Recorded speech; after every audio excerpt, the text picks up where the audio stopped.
jusqu'à ce que la croix nous ouvre le ciel, que le Jourdain ne soit expérimenté. Notre service est le résultat des efforts pauvres et stériles de notre âme, car jusqu'alors nous n'avions pas réalisé la signification profonde de la déclaration de Genèse 11:30. Sarai était stérile. Non, nous ne savions pas que notre âme était frappée de stérilité et de mort, qu'elle ne pouvait en vérité rien produire pour Dieu. Il fallut que le couteau de l'esprit atteigne le point névralgique, celui de diviser l'âme de l'esprit, comme Dieu, en regard de cette réalité spirituelle, en avait donné l'ordre à Josué à Gilgal. Fais-toi des couteaux de pierre et circoncis les enfants d'Israël. Josué 5:2.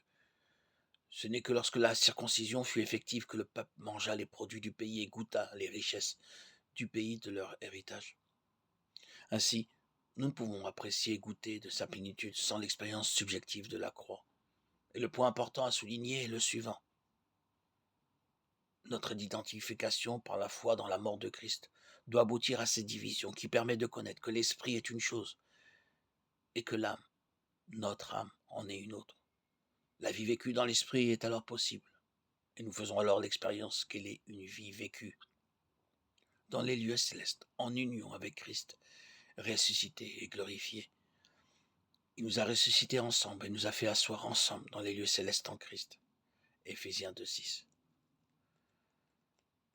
Et la déclaration de Paul le confirme.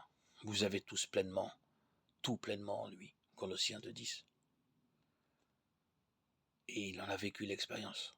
Je suis crucifié avec Christ. Galates 2:20. Car nous ne serions entrés expérimentés de la plénitude qui est en lui, à moins que la croix nous ait mis de côté.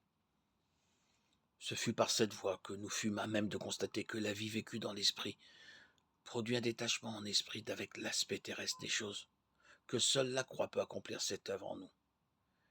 C'est par elle que nous entrons de façon pratique et progressive dans ce que signifie être gouverné depuis les cieux. Nous fûmes amenés à savoir que le Saint-Esprit travaille pour assurer les intérêts de Christ dans son corps, l'Église, que c'est lui qui révèle la conduite et la gouverne sur la terre.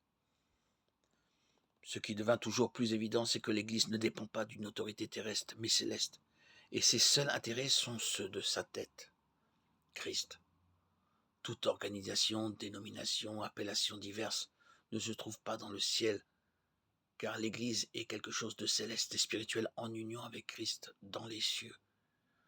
Il a tout mis sous ses pieds, et il l'a donné pour chef suprême à l'Église, qui est son corps, la plénitude de celui qui remplit tout en tous. Éphésiens 1, 22, 23. Le fardeau du Seigneur en cette dispensation est son Église, et nous ne pouvons l'édifier qu'en relation avec lui-même. Et le grand ouvrage est de restaurer et maintenir son témoignage intact jusqu'à sa venue. Dieu ne s'engagera pas avant qu'il ait mis l'homme naturel de côté et que Christ se soit révélé. Il doit y avoir ce préalable et le ciel ouvert en expérience, afin que la voix de Dieu, la voix de sa vie, accomplisse son ministère de révélation en nous. En jetant un regard de plusieurs années en arrière, nous pouvons voir à présent combien nous étions comme un équipage sans pilote. Nous travaillions selon notre estimation propre, sans jamais être assurés et dépourvus de toute évidence intérieure que cela venait de Dieu. En vérité, nous étions ouvriers pour Dieu, mais assurément pas avec Dieu. Mais un changement profond survint avec la révélation de la croix du Seigneur et de l'Église.